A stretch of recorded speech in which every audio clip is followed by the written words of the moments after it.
episode number 79, Ironman Coeur d'Alene 70.3 with the overall winner, Haley Chura. Welcome to the pursuit of the perfect race. I'm Coach Terry Wilson, and with each episode, I bring stories of athletes to you that share their experiences at races in order for you to learn how to have your perfect race. We will hear stories from athletes of all ages, abilities, and races of all distances. So regardless of where you fit in, there's something in it for you. Thanks for spending some time with me today. Now let the pursuit begin.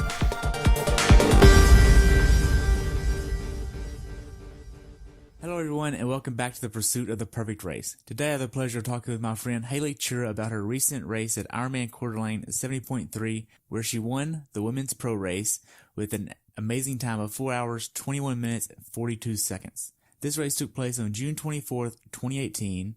Haley's been doing triathlons for 10 years now, with the last 5 years being as a professional triathlete. Haley also coaches, and she's been coaching for the last 4 years. The temperature on race day was 51 and rose to 82. With a wetsuit legal swim. Welcome to the show, Haley. I look forward to hearing about your race experience. Thank you so much for having me. Awesome. Well, I look forward to hearing about your race and getting to know a little bit more about you. Yeah, let's, I guess we just get right into it. Yeah, so what made you want to do this race?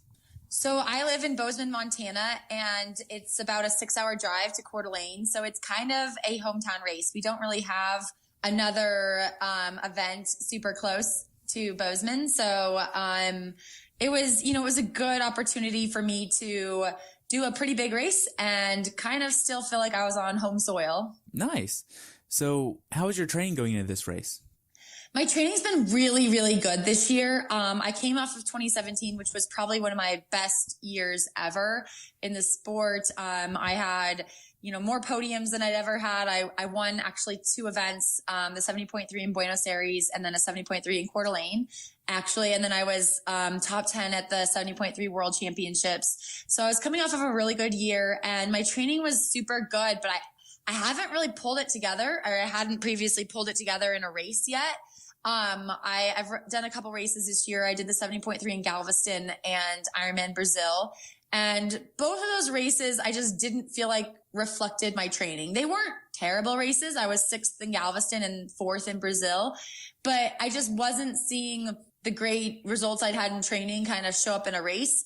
And so Coeur d'Alene was kind of that, the first race I've had this year where it was, it was kind of that validation that the training is working. And that's always a nice thing. Okay. Are you using a certain plan? My coach is Matthew Rose, and he's from Dynamo Multisport in Atlanta, Georgia. So he writes my plan and, and he's coached me my entire triathlon career. So I guess we're going on 10 years now. So he's taken me from very new age grouper to, a pro getting top 10 at a world championship. So he knows me really well, and he's definitely, I think, has evolved his approach over the years. And I'm very thankful for his guidance. I give him a lot of credit for my success. Wow. So going into this race, what was your longest swim, bike, and runs? Oh, goodness. Well, leading up to Ironman Brazil, so that was 4 weeks before Coeur d'Alene. That's probably, I did all my longest swim, bike, and runs leading up to that race just because of the distance of the race. I think the longest swim I've done, we did 6,600 meters one morning. I swim with a really great group of folks here in Bozeman. And so, I'm very fortunate to have, some company on those long swims. I did one bike ride. I think that was it was 118 miles. And that was pretty cool. I actually left from my house and did a point-to-point ride into Yellowstone National Park. And, which was spectacularly beautiful. My parents actually came and picked me up. So I was able to do a point-to-point ride because around here, you kind of can run into an issue where there aren't a lot of gas stations. And in Yellowstone, I don't really like to ride on my own, mostly because of the wildlife. And well, most of the time they're far from the road. If you run into a herd of buffalo, there's not much you can really do besides turn around. And if you're 100 miles from home, it's a long way home. So I'm very lucky that they came out and, drove SAG support. So I was able to get that ride in. But, my longest run, I'm not even totally sure. I think my longest run might have been 18 miles. kind of a pacing session that I had done leading up to Brazil, where a lot of it was done around Ironman goal pace. So for me, for that race, it was, about 650 to 7-minute miles. But, unfortunately on race day, I did not run that fast, but that was, a lot of that was done, with some mile repeats and at that pace just to kind of dial it in. Okay. Now, are you doing a lot of bricks in training? I do a fair number of bricks. During the winter, we have a lot of snow here. So I ride a lot indoors, and this past winter, I was able to borrow a treadmill and move it into my garage. So then it made it easier to do a brick run right off the bike. In the past, in the winter, I haven't really as much, just because by the time I have totally dried off and gotten warm and put on warm clothes to go outside, because it's really cold, it's not even really a true brick because it's taken so long. So, but this year having a treadmill, I was able to do that. And now that the weather is beautiful here, I probably run off the bike probably at least, 2 or 3 times a week. And sometimes those are longer runs, and sometimes it's just 10 minutes. So just to get that feeling. Okay. So what was the most hours that you trained in one week going into this race? Oh gosh, I don't even know. So as a coach, I definitely track that for my athletes. As an athlete, I really don't pay attention. I really just kind of have, just confidence in what Matthew writes. And I don't even pay attention to that. If I had to guess, I would probably guess, again, leading into Ironman Brazil, probably my biggest week was maybe 25 hours. Again, I'm not sure. And leading into Coeur d'Alene, because there were only 4 weeks in between those 2 races, I'm sure it was less, probably closer to 20 hours. Okay. Now, with your training in mind, were there any days that you just mentally didn't want to train? I don't really have that many days like that. I think because of my background, I grew up swimming. I swam for the University of Georgia, which was amazing. And this, it's a storied swimming program, and I learned so much being there. And that was such a privilege. And then I worked for an accounting firm in Atlanta for 6 years. And I think because I have that kind of a background, and it was a very conscious decision to stop public accounting and pursue triathlon more full time, I don't really have days like that. I think if I started to have days where I didn't want to train, I would probably figure out something else to do. That makes sense. Now, going into Coeur d'Alene, were there any workouts that really just gave you the confidence to go into this race prepared? I did one ride. It was actually right after Brazil. I rode up a Beartooth Pass, it's about a 28-mile climb, somewhat close to, it's a couple hour drive from Bozeman. And it's so spectacularly beautiful. And it's a pretty gentle grade. It's kind of like 4 or 5%. If people are familiar with Mount Lemmon in Tucson, it's kind of similar to that, except that you're basically riding these switchbacks up a cliff. And near the top, because we got so much snow this year and the road had only been open for 2 days when I rode it, there's like these walls of snow that were like 20 feet high on either side of the road. It's like it was the most incredible ride of my life.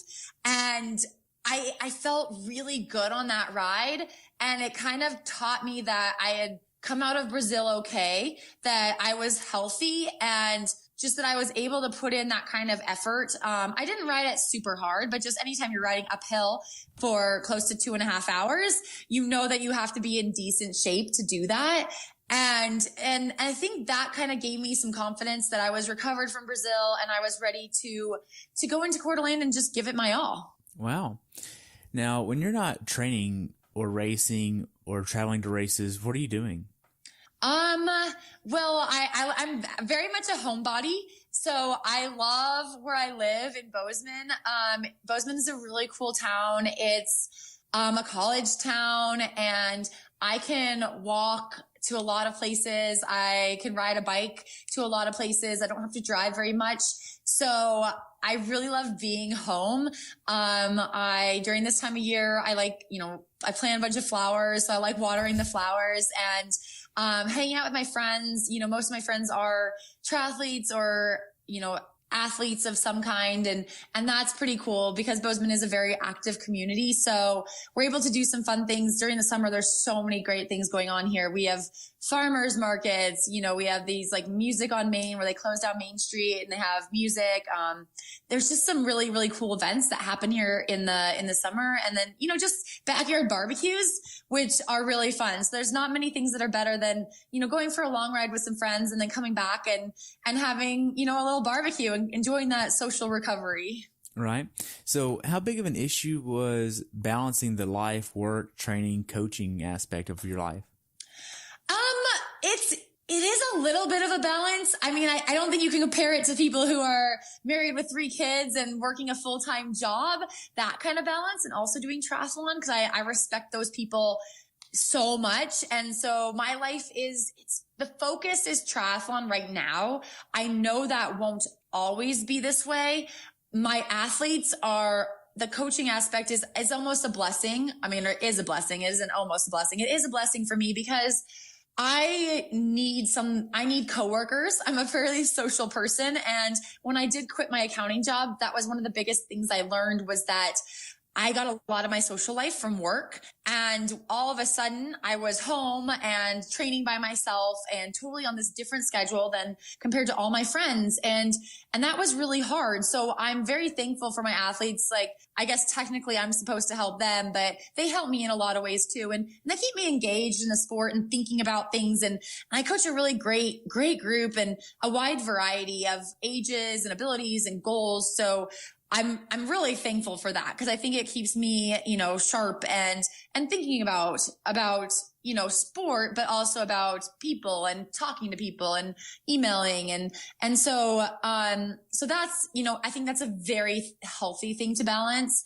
And there are times when I'm definitely, leading into a race or leading, days after a race, it is more of I'm more selfish, and I think I am more focused on the race. And then it's nice to take a couple days after that when you get to spend more time with friends and family and hang out with, I love my parents' dogs. So I got to hang out with them more and just enjoy that. So it's not like an even balance. It's more of a fluid kind of, allocation of time and energy, but, it's working okay so far. I think and it's also not recognizing that life won't always be like this. So embracing it for right now and enjoying it.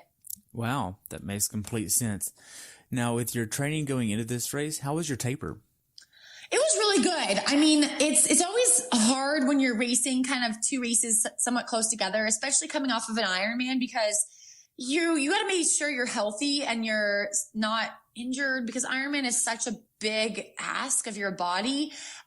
So there's always a kind of, did I rest enough? Did I rest too much when you're racing? Because I was racing only 4 weeks after Brazil. So again, I did the exact same double last year. In 2017, I raced IRONMAN Brazil and then Coeur d'Alene 4 weeks later and had a great race in Coeur d'Alene. So I almost felt like coming off of Brazil this year, I actually recovered faster and I felt better. So in that respect, I thought I set myself up well, as well as I could for a good day in Coeur d'Alene. But there is always, it's racing. You don't know if your legs are going to show up. So there is always that, maybe it's not going to work out, but I'm really, really happy it did. Okay. So going into Brazil, was the main focus to have a good day in Brazil or focus on Coeur d'Alene thereafter? My focus was Ironman Brazil this year. That was, last year I was much more focused on 70.3s and 70.3 worlds because, 70.3 worlds were in Chattanooga. It was the first time that, men and women pros had equal slots in a championship race. And that was something that was really, really important to me. I really wanted to support that decision because I think that the gender inequality in our sport, especially in the pro slot allocation is a shame. And that was something that if they were going to offer pro women the same number of slots, I was going to get myself there. So, and again, I lived in Atlanta for 10 years. So Chattanooga was kind of at that time, a backyard race, and I was really, excited to race there. And it was also the first time they had a 2-day format where women got their own day and, their own media attention. And it was really special. So 2017, that was my focus. For 2018, my goal has been more the Ironman distance. I really want to go back to Kona. I did race Kona last year. I finished 18th. I believe I can do better. And again, I raced Kona last year I didn't know I would qualify, and I did. And I'm so glad I had that experience. But this year I really wanted to focus on Kona and see, how well I could do at that race. So a big part of that was having a good day at IRONMAN Brazil to get the points I needed to qualify. Unfortunately I didn't. Fourth place wasn't good enough to get myself into, a safe spot for Kona. So, now I'm kind of back on the drawing board for how I get to Kona and if I get to Kona, and I'm not, I don't have to race Kona. Like I'm 32 years old. I believe I still have many good years ahead of me in the sport, but that was, and sometimes you fall short of your goals. So, I plan to, give myself another shot, but Coeur d'Alene was a good step in the right direction toward that, showing me that Brazil was a bad day. Just an off day for me, and that the training I put in didn't just go away, and that I do still have it in me to put together a really good, solid swim bike run on a single day. That makes complete sense. Now, going into Coeur d'Alene, when did you actually start traveling to the race venue? So the race was on Sunday and I drove there on Friday. So as I mentioned, it takes me about 6 or 6.5 hours to get there. I think it takes other people about 5 hours. I'm a slow driver and I like to stop a lot. So I drove over there on Friday morning. I actually swam here in Bozeman before and then kind of packed up the car. So it was I took my time. I stopped when I needed to. I got plenty of food and the race in Coeur d'Alene, it starts at 6 a.m. and I live in Mountain Time and the race is in Pacific Time.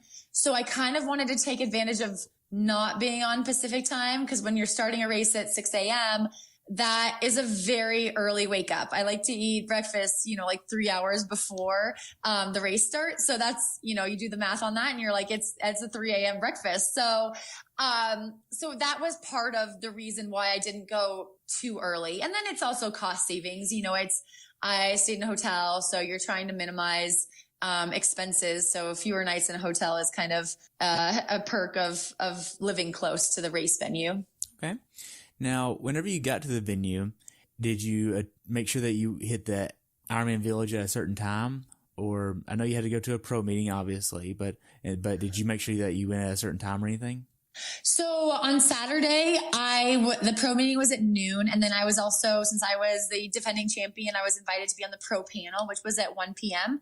So I did definitely time my visit to the expo around those two obligations. So, so I think, I was there probably a little before the pro meeting, did the pro meeting and, checked in and then did the press panel. The pros in Coeur d'Alene, we were not required to drop off our bikes on the day before the race, which is kind of a nice perk. So, I didn't, first time I set foot in transition was race morning. Okay. Now, what kind of questions do you wish people would ask you on the pro panel? People ask great questions. I mean, there's a wide variety, whatever they're interested in. I get a lot of questions about, I got a lot of questions about my race the previous year and did I think I could win? And people always want to know about nutrition, which when there were 4 of us on the panel and we have very different answers. So that probably is it's an interesting question when you ask that. And, people ask things about, your family and your support crew and just what it's like to be a pro and when you knew, you should quit your job. And, there's a wide variety. There's not some question that I wish someone asked, because people ask really great questions. Okay. So whenever you got to the day of the race, or day before the race rather, are you doing a last minute or last workout before the race to make sure you're ready or anything? Yes, I travel with a trainer, even to a race like Coeur d'Alene, because I do some like sharpening workouts the morning of, just a short bike ride and a short run. And then I did actually this year do a short swim, just to get, feel of the bike and just make sure there's no, just in transit, even though I drove, you just want to make sure you run through your gears and make sure there are no mechanical issues. So I did bring a trainer and just rode in the hotel room, which, I know Coeur d'Alene is beautiful and there's, great bike paths, but it's just a little bit easier for me. You don't have to worry about finding a safe place to ride or, going if the weather's okay.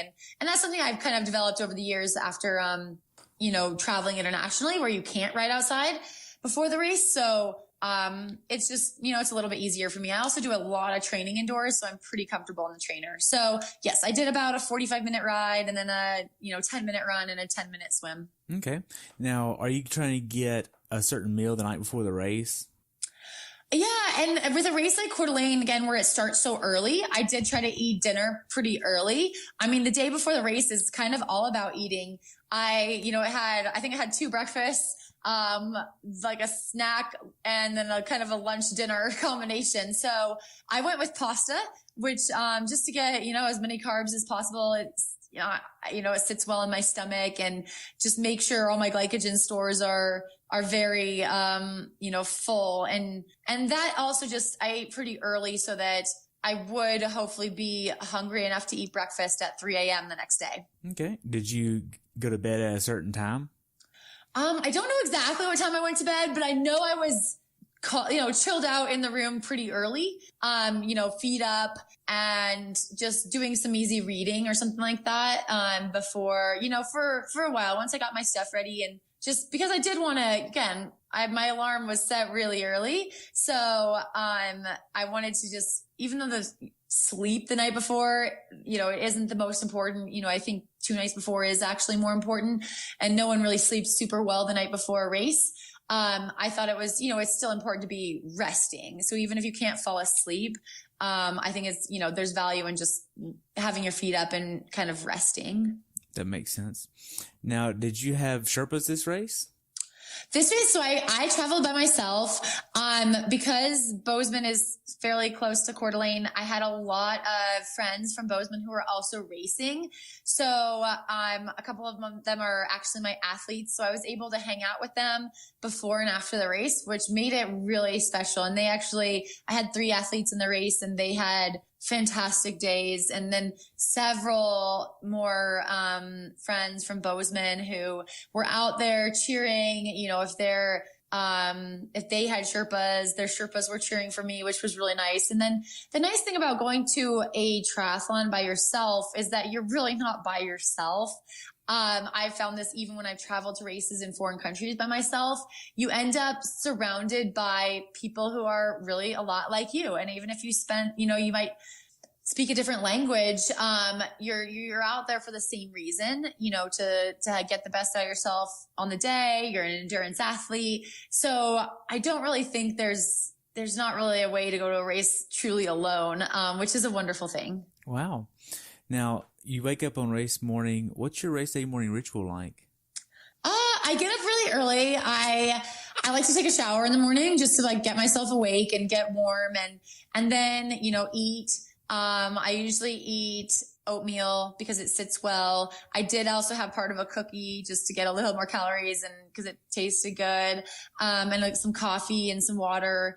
And so I kind of take some time to eat and then, just start getting my stuff together. And usually, in Coeur d'Alene, I had it pretty laid out the night before. So there wasn't too much to do, but just, put the kit on, make sure you have your timing chip on. We had race number tattoos, so making sure I had that. And then, just head into the race site. So it was pretty calm and I was, feeling good and I had a good, grasp on time and everything like that. So, and then the parking was pretty easy in Coeur d'Alene, which was nice too, because sometimes that can be an issue and why you want to get to a place early if there's limited parking. Okay. Was there much traffic on race morning for you? I didn't see it even. I'm there pretty early. Again, when you're a pro, you're in one of the, one of the first start waves. So, and then I really don't like to be rushed, race morning. So I would rather get there early and sit than show up and be in a rush. So there was no traffic for me. No. Okay. So you get to transition. How are you setting up your transition area? The race in Coeur d'Alene, we were allowed to put things on the ground. So I brought, a towel to kind of just stake my claim to my area. But, we actually had quite a bit of space in the pro women's rack. So yeah, just making sure my bike, I got my bike there, got the tires pumped up and making sure that my race with a power meter. So making sure the power meter was calibrated and working and I'm in a good gear. And I do now start with my shoes on the bike. So just making sure they're on there and, and open. So they'll be easy to put on. And then just, making sure I have everything, shoes and socks, race belts, nutrition is all there and just easy to get to. So it's just kind of those like double checks. And I try not to spend too much time because I think you can get totally bogged down and be like double checking, triple checking, just check, make sure everything's there. And then, go off on my warm up. Okay. Now to dive into a little bit of the details here, what kind of wheels are you using? So I'm sponsored by Zip and I raced in Coeur d'Alene. I raced with a, carbon clincher disc on the disc wheel on the rear and then, a NSW 454, wheel on the front. So it's a, 40 millimeter rim with the special, new aerodynamics. I just thought that was the best setup for the course. Coeur d'Alene's there could be some wind, but it's not usually a crosswind. So I thought the disc, was the best option. And then having the slightly shallower rim depth on the front wheel gives, there's no real worry if there was a crosswind that front wheel is going to get taken, and I'll crash or, get hit by a big gust and I'll crash. So, I felt really good with that setup on the day and I think it was the right decision. Okay. Now with the hills there in Coeur d'Alene, what kind of cassette are you using? So I actually ride SRAM 1x, which is a little bit unique. So I only have I do not have a front derailleur. So I ride with a 54 tooth front chainring, which is pretty big. And then an 1136 rear cassette. So, and also pretty big. So, a pretty big, rear, my granny gear is pretty big because I only have the 54 in the front. So I like this setup a lot because in past years, I actually have dropped my chain, twice while leading championship races. And this way you really cannot drop your chain unless, something crazy happens. You can't drop your chain on a 1x setting because there's only one option on your front derailleur. You only have one chain ring. So I really, really like 1x for that. It's very simple. It's mechanical. It's just, there's only one shifter. You're going easier. So, I find with the 54 front and 11 tooth, smallest rear gearing, I can pretty much pedal down anything and still keep pressure on the pedals. And then with the 36, which is a pretty big, tooth cog in the back, I had no problem getting up the hills in Coeur d'Alene and pretty much any course, even on Lookout Mountain in Chattanooga last year. I was actually second pro female on the top of that climb. And so I don't think I lose anything. My cadence was, very reasonable. So, I'm really, really happy with that setup. Good. Now for this bike ride, are you using an aero helmet? I did. I used the Cask Mistral helmet and it's kind of fun because this year I actually got it wrapped by a company here in Bozeman. So it's very bright. It matches my kit and my bike.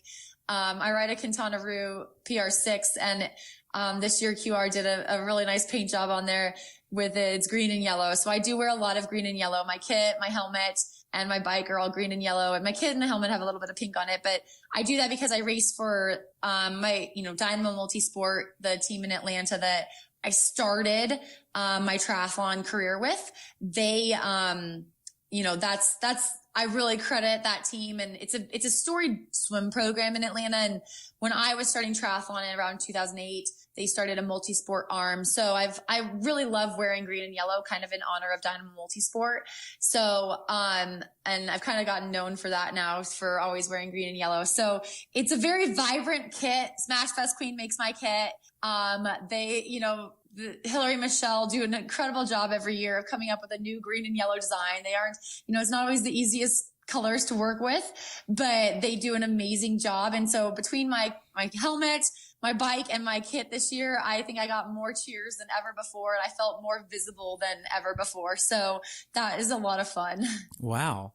Now, the final few minutes before you're getting in the water, you're able to do a warm-up swim, right?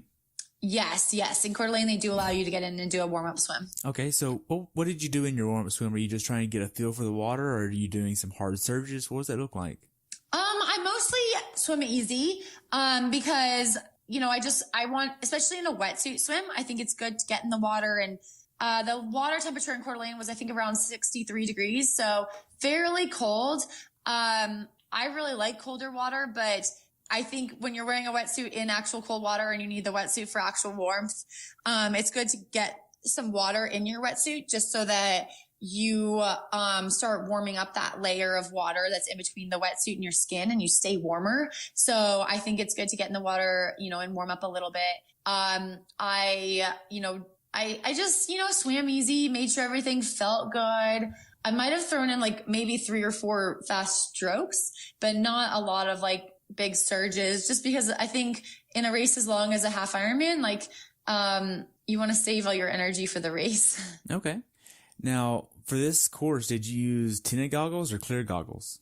I used tinted goggles. That was definitely, you definitely want to wear darker metallic or, darker goggles for Coeur d'Alene, because how the course, where you actually turn right into the sun for the second leg of the course. So, that's kind of definitely something I would encourage people to, make sure you have some darker goggles. And I wear Tier Velocity goggles. I'm sponsored by Tier, so I wear Tier wetsuits, Tier swimskins, and Tier goggles. And I really highly recommend the Velocity goggles, because they're, Velocity metallic is probably my go-to on most race days. Okay. Now, for this, did you use a full sleeve or a sleeveless? I wore a full sleeve wetsuit. So I think you want the most buoyancy that you can. And, even a little bit more in your arms, unless you're really concerned about shoulder mobility. But in most of the top end wetsuits, the Tier Hurricane series, the kind of neoprene they use now is so flexible that the shoulder mobility I find is still really, really good. So you get that little extra bit of buoyancy in wearing a full sleeve wetsuit. So it's a little bit faster. And, some pro races come down to seconds. And so you don't want to give up any advantage that you can. Right. So the final few minutes before the swim goes off, are you trying to get a little bit of last minute nutrition? No, not usually that close. I probably take my last bit of nutrition about 30 minutes before the start. Just because after that, the logistics get a little bit hard. And, by then I think, I'm pretty much settled in and ready to go, and that I don't need an additional jolt of sugar or anything.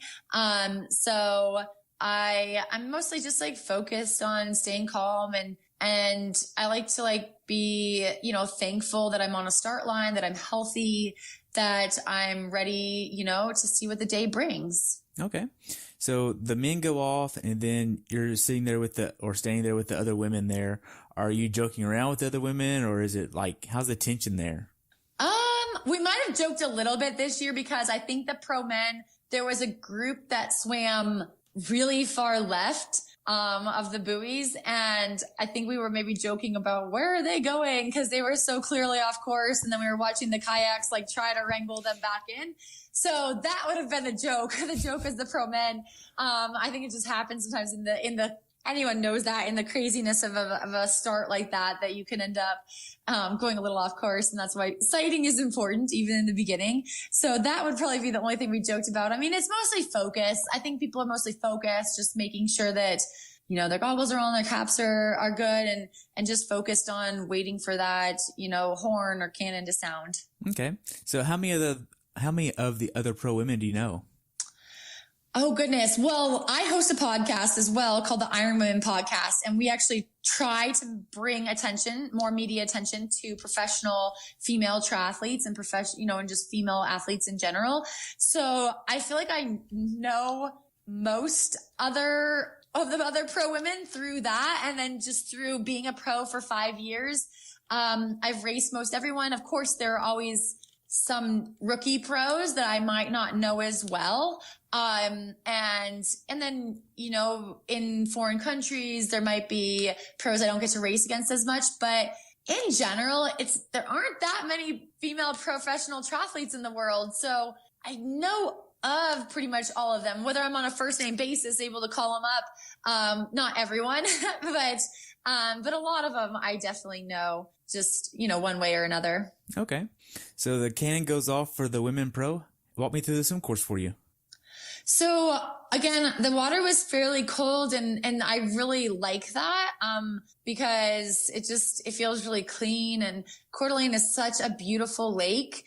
It's a giant lake, and like I said, it's brisk and clean, and it's just a wonderful place to swim. So most of the swim, I was really just being like, wow, this is such a beautiful place to swim. And I felt pretty good. I mean, I felt like I was swimming, you know, at a really good, sustainable, hard effort. And that was kind of how my whole day went, where I was just like, this is a good, hard, sustainable effort.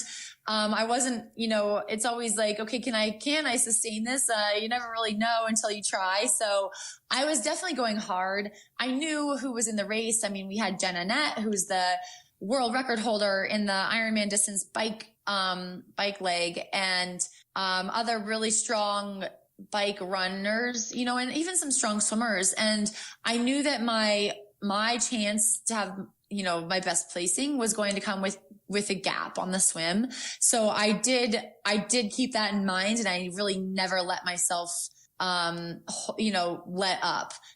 Just because I knew that once you get complacent, let yourself let up, you know, it's easy to do it for the rest of the day. I wanted to give myself the option to have the best tape possible. Okay. Now, the swim out, there were wetsuit strippers, right? Yes, they were. It's wonderful. When you have the wetsuit strippers, I think it's good to use them. Okay, so you obviously used them, right? I did. Yeah. I mean, it's just faster. You stop for 2 seconds, but it's better than, you know, if your wetsuit is stuck on your timing chip or something like that. That can cost you a lot more time than laying down and letting someone else pull it off. Okay. So you get to your bike. How does C1 go for you? It was pretty good. You know, I was able to get in really quickly and, no issues, you know, grab my bike and put the helmet on and, you know, and just get right out on the course. So it was pretty uneventful in a good way. Okay. Now, did you have a strategy of how you wanted to attack the bike course? Well, so the bike course in Coeur d'Alene it's kind of 2 out and back. So first you ride through town and go one direction about 7 miles out and back. And then you ride, you know, the other direction and do about 20 miles or 21 miles out and back. And so the first part is mostly flat. The first 7 miles or 14 miles, I guess, is mostly flat. So you're able to kind of hold more sustained effort.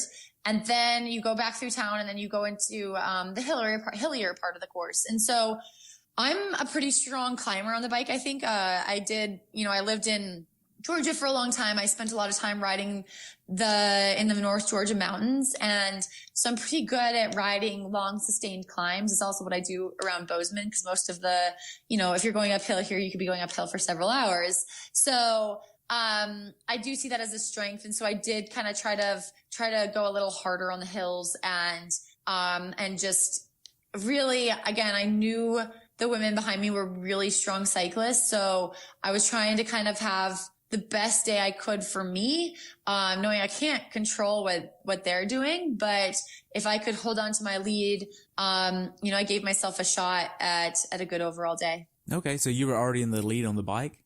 Yes. So I came out of the swim with a little bit of a lead, and I actually had the fastest overall swim. So I actually swam faster than all the pro men, which is kind of fun. Yeah, it's kind of fun, and age group men. So it was and age group women. So it was kind of fun.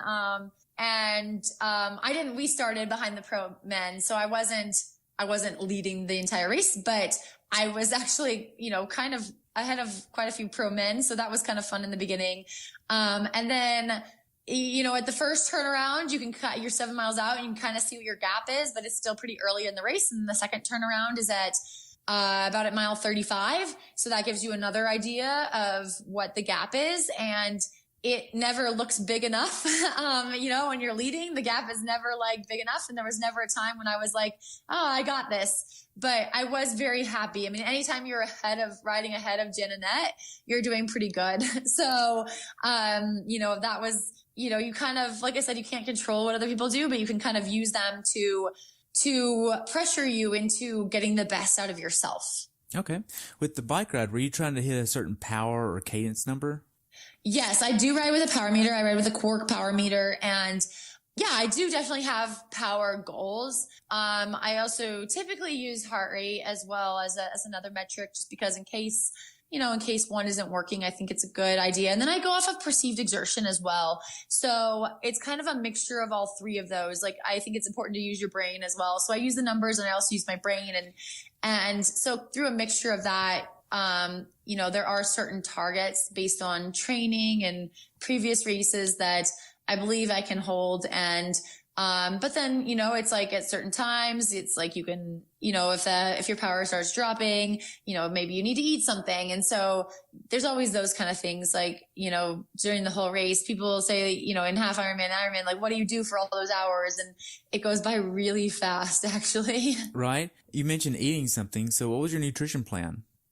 So in half, I use F2C Nutrition Hydrodurance, which is a kind of an electrolyte drink. So it's a little bit, there aren't as many calories in it, but I just find it tastes really good. So I'm able to drink that. I have that in my bottle to start, just so that, if you are doing a saltwater swim, especially, this wasn't a saltwater swim, but you want to kind of just like get the saltwater taste out of your mouth, or if the lake tastes bad. This wasn't the case. And in this case, I like the taste of it. So it gets me drinking. And that's usually the first thing I'm thinking about is hydration. And then I also use, just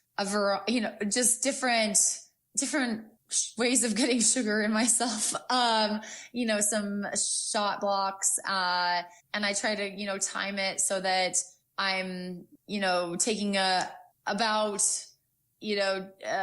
probably, 200 to 300 calories an hour, depending. I think it's good to, I'll try to time the eating so that it's coming in at a different, at a good rate. And then also, that it's just that I'm not like neglecting it if it gets really windy, or if you're really cold, or you're, just going downhill, it gets harder. So sometimes it's based off of terrain as well. Okay. Now, the aid stations on the bike, how are they? Oh, they're great in Coeur d'Alene. I mean, the aid stations in Coeur d'Alene are amazing. They've hosted that race, between the Ironman and 70.3 for so long, and the volunteers there are just incredible. So the aid stations are super well manned. They're ready for you. They have water. I think it was Gatorade maybe on course, and, some kind of electrolyte drink, and I guess gels, anything you can eat. And they're doing everything they can to make sure you get what you need. Wow. Now, in regards to the bike ride, did you see a lot of people have flats on the bike?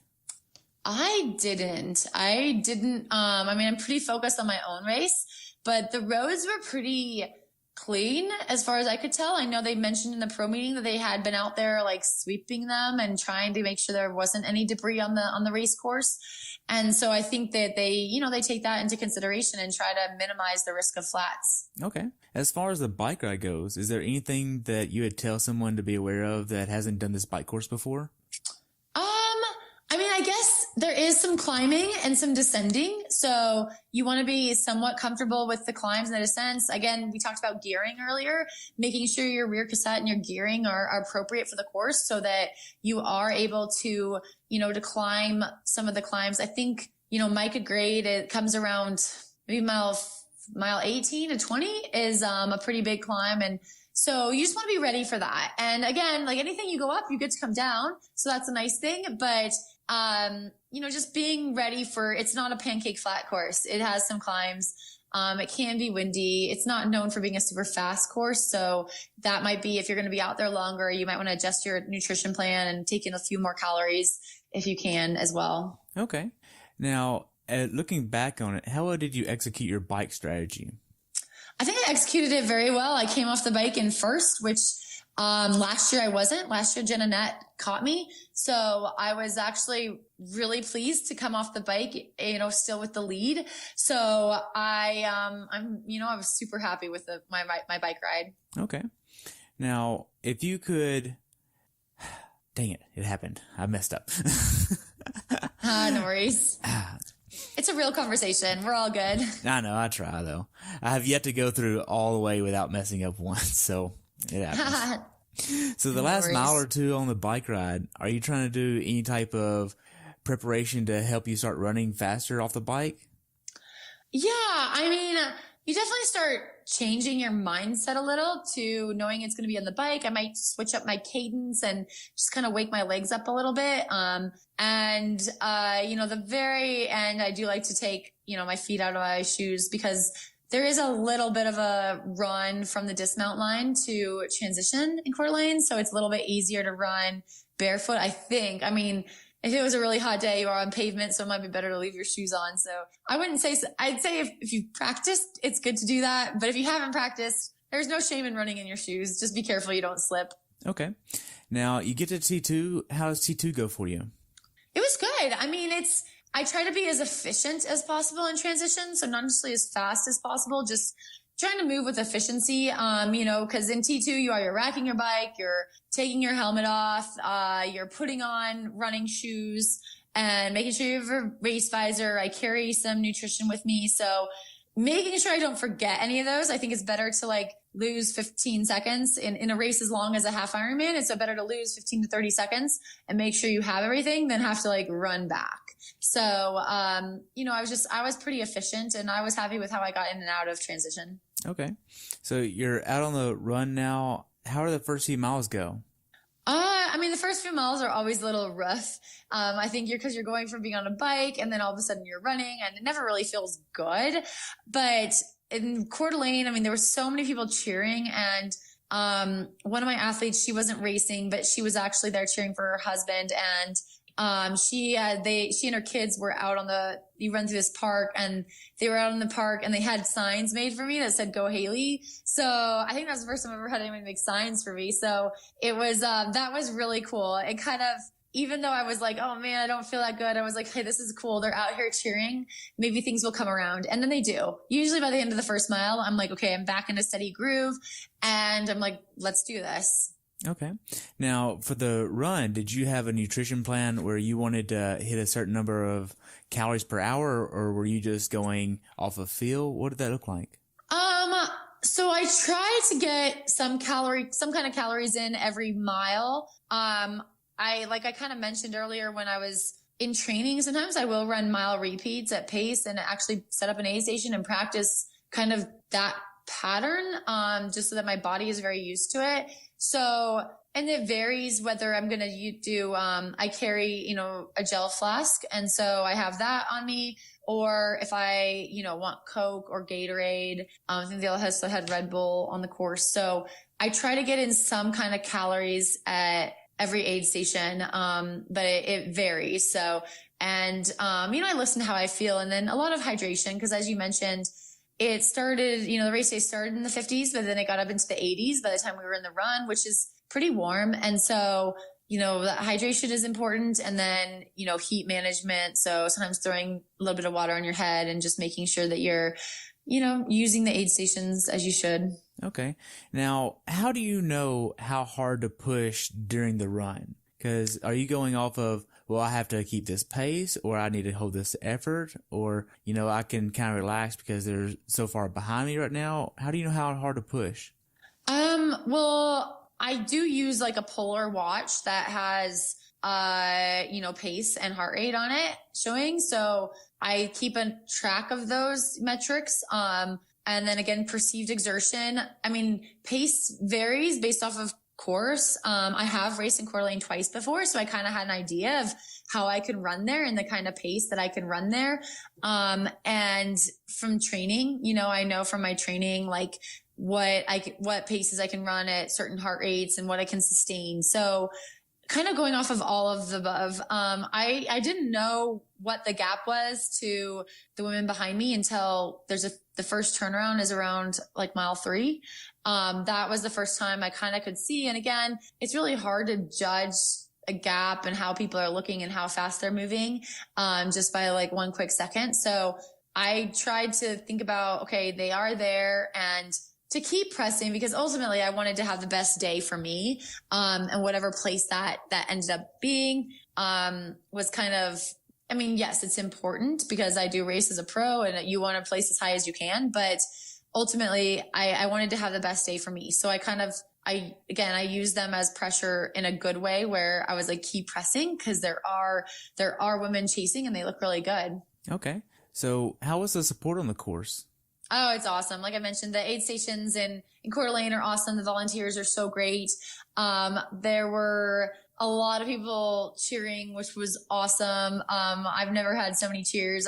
I think part of that was from being the defending champion and being in the front of the race, and also because my kit is very bright and visible. So I think that helps, where people, see me and recognize me, which I love. I love all the cheers. Wow.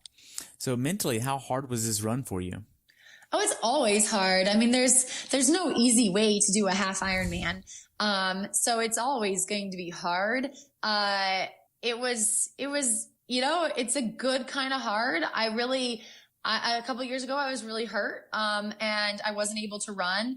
And that taught me that when you can, have pain because of effort, it's such a privilege, and it's such a wonderful feeling that I really embrace that, because, pain because of injury is so different, and that's hard. That's really hard. But pain because of effort is a wonderful feeling, and it isn't going to be like that forever, and it does end. And so you just embrace it and, and try to get the best out of yourself. Okay. So the final few miles, how were they?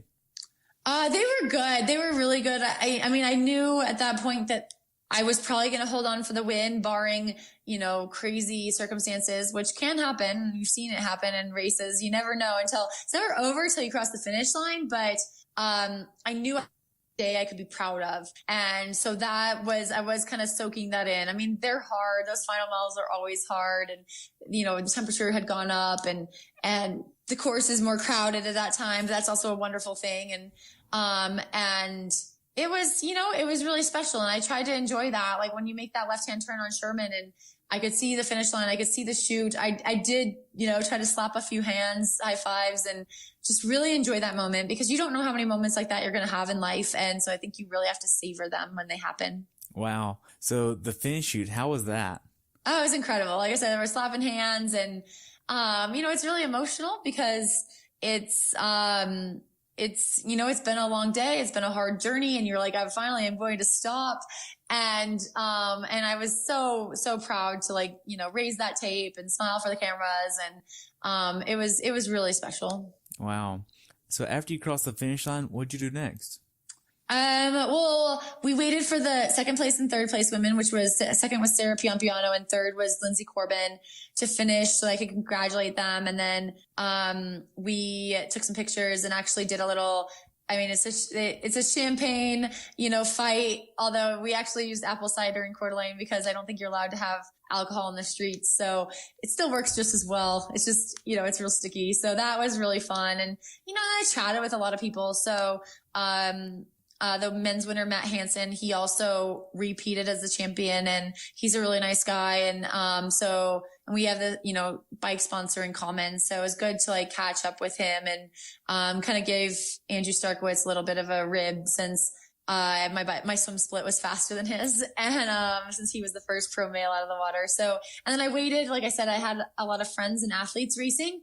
So I was able to kind of hang out there and wait for them to finish and see them finish and celebrate with them, because they had great days as well. So, it is a special finish line for me. Wow. I know I've talked to Matt a few times, and he is such a great guy, so humble, and he is just so ready to take his career to the next level. And I am waiting for it to just blow up. It's going to be great to watch him. Yeah, he is a great guy, and he's had some great races this year. His win in Coeur d'Alene, his win at Ironman Texas, and his run splits are impressive. Very. So looking back on it, how well prepared for this race do you think you were? Oh, I think I was very well prepared. I mean, I've raced, this was my third time doing the 70.3. So I knew the course. Again, I was able to just, drive over. It was, my training has been really good. And so I think I was very prepared. Okay. How was your recovery process? It's been pretty good. It's only been a couple days since the race. So, I'm still tracking that. And trying to do as much as possible with sleep and hydration and just taking care of myself. So, and catching up on life things that I kind of put off before the race. So, that, so far so good. And hopefully I'll pull out of this pretty good. Okay. So what's something that you learned from this race that you'd like to pass on to someone who hasn't done this race before? Oh, just how incredible the crowd support is in Coeur d'Alene. I mean, you don't get that in every single race. So if you're looking for a very well-run race, a challenging course, which, I think is kind of rare in the sport, to have that many hills and wind and heat, things like that can make it for a challenging day. It's not probably not going to be your PR, but that's okay. You just go out there and give your best. So if that's what someone's looking for, I highly recommend Coeur d'Alene. Okay. So for first timers, what advice would you give them? Be proud of yourself for getting yourself on a start line, because it's scary and it's hard, and just getting to that start line is really impressive.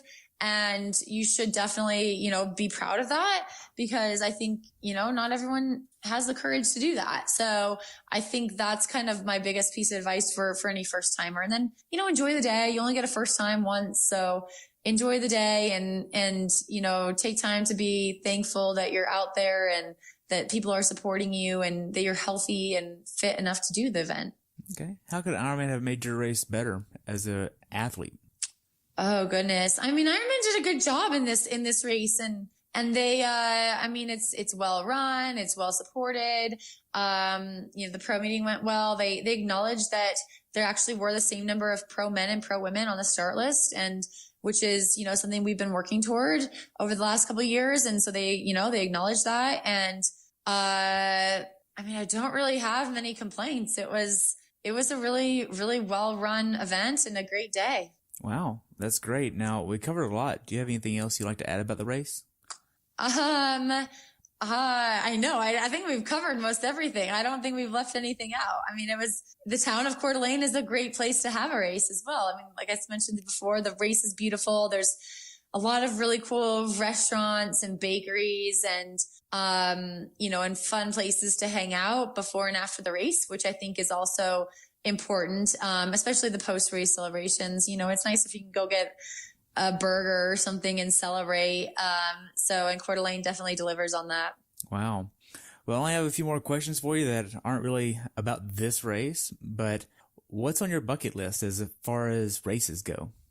Oh, bucket list. I'd really like to do the race in Bariloche in Argentina, which is in March, and it's a 70.3. It's new this year, and it's supposed to be a very, very difficult course, and then also, but very beautiful. So there were a couple Argentinian pros in Coeur d'Alene, and they just said amazing things about the area, and so that is definitely a bucket list race. I'd love to go to Argentina and do that race, just, for the scenery and the challenge.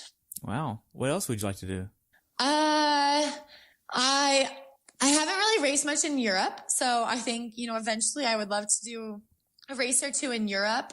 I have never done St. George, 70.3. And that's one that is interesting to me, again, kind of for the same reasons as Bariloche, where it's scenic and challenging. And, in previous years, it just hasn't quite fit into my schedule. So I would love to, to do that race. And then maybe one day, some of the extreme triathlons, the Alaska Mans or, that kind of race where it's, again, very scenic, very challenging. I think there's a theme in what's on my list. And I love fast courses too. I don't think, fast course is not an easy course. You're just done a little bit faster. So I still love those as well. But I think the idea of traveling over your own power over these like tough terrain is so appealing. And so I'd love to do more races like that. Okay. So what's next for you? Next training is probably an Ironman in August. I haven't really decided which one yet. So, like I mentioned before, I'm not really qualified for Kona yet. I'm just outside the qualification because unfortunately this year there are 50 male pro slots and only 35 female pro slots. So, I do not have enough points to qualify for one of the 35 female slots yet. So I will hopefully do an August Ironman and get a few more points so that I can qualify for Hawaii. Okay. Which one are you leaning towards right now? Oh gosh, I don't know. I mean, there's 3 options, probably either Ironman Mont Tremblant, which is in Canada, Ironman Sweden, or Ironman Maastricht, which is in the Netherlands. Wow. Now, have you done Mont Tremblant before? I have. I did. I raced there in 2013 and it's spectacularly beautiful, challenging course. It's really nice. I mean, that they put on a great race there. I interviewed someone recently about the 70.3 and I called it kind of Ironman Disneyland because it's like Disneyland there. Like everything is perfect. It's so beautiful. You're in the ski village and it's a great race. So I would not be sad to go back to Tremblant. That is someplace I would definitely like to return to. Wow. Now, how can athletes follow you? So I mentioned my podcast, the IRONMAN podcast, which if people want to continue to hear me talk, they can find that either at ironmanpodcast.com or on Apple Podcast, Stitcher, SoundCloud, wherever you get your podcasts. And then I'm also on Instagram at Haley Chura 23. So I try to post, some funny stories and pictures and that kind of stuff on there. And then Twitter at Haley Chura. And I'm also on Facebook. And I do have a website and a blog, haleychura.com. I haven't updated it in several years. Kind of moved more into the Instagram and podcasting world rather than blogging. But you never know. Maybe I'll post something. So people can check that out as well. Awesome. Well, I only have one more question for you, and it's always the best question to ask, and that's what's your definition of a perfect race? A perfect race is probably just one that I race to my training. So I'm able to race as well as I've been, training and whatever reasonable goals I had in training, out of, resulting from my training, that I'm able to replicate those in a race. I think it's also about getting the most out of myself. Again, keeping my mindset really positive during the day and just crossing that finish line and feeling like I gave it my all. And whether that's in first place or in last place, that doesn't really matter. I think the perfect race is just, if you have that feeling, the place doesn't really matter. Wow. That's great. Well, that's all I have. I really enjoyed talking to you and hearing your story about your win. Congratulations. Oh, thank you. I look forward to following you, and I would love to have you back on after your August race, whatever it might be. Okay, sounds good. Awesome. Hope you have a great day, okay? Thanks, Terry. Bye. Awesome. Bye. Thanks for tuning in today. I hope you were able to learn something from today's episode. If you enjoyed the show, please take a minute to leave a review on iTunes or share it with a friend. Be sure to subscribe so you never miss an episode. If you'd like to see pictures from this athlete's race, learn more about who I am, what I'm doing, or be on the show yourself to share your story, check out my website at CoachTerryWilson.com. Until next time, continue the pursuit.